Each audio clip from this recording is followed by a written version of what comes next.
grab a person, he would throw them against the wall. He would do that with everybody. We've profiled a lot of gangsters on this show, but quite honestly, they're the scariest of them all.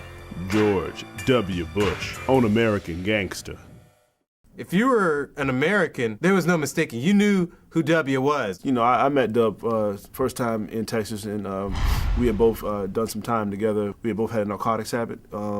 He came out of his. In December 2000, after a much contested feud, Texas kingpin George W. Bush became the new head of the Americans. We very quickly turned that town from blue to red. D.C. became a red town. A lot of people say W is just one of those people. He didn't really have a lot of options. I mean, his father was a gangster. He was gonna be a gangster. W was a ruthless young man who became like a king. Just a one-finger victory salute. He watched the movie New Jack City about 15 to 20 times a day, and he would often look at the White House and say, I can make this just like the Carter Apartments. I never quite understood what he meant by that. W took his power like only the son of a hustler can, quickly installing two notorious lieutenants, Richard Freeway Cheney and Donald Tukey Rumsfeld. We refer to that around the house as the slapdown. So you ought to just back off.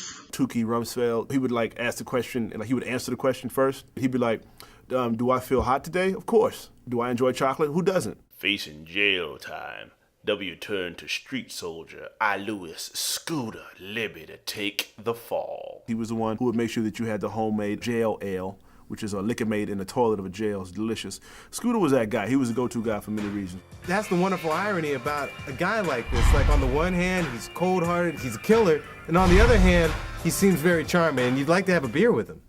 In the end, Bush pulled strings to keep Scooter out of jail, proving one more time that gangsters stick together.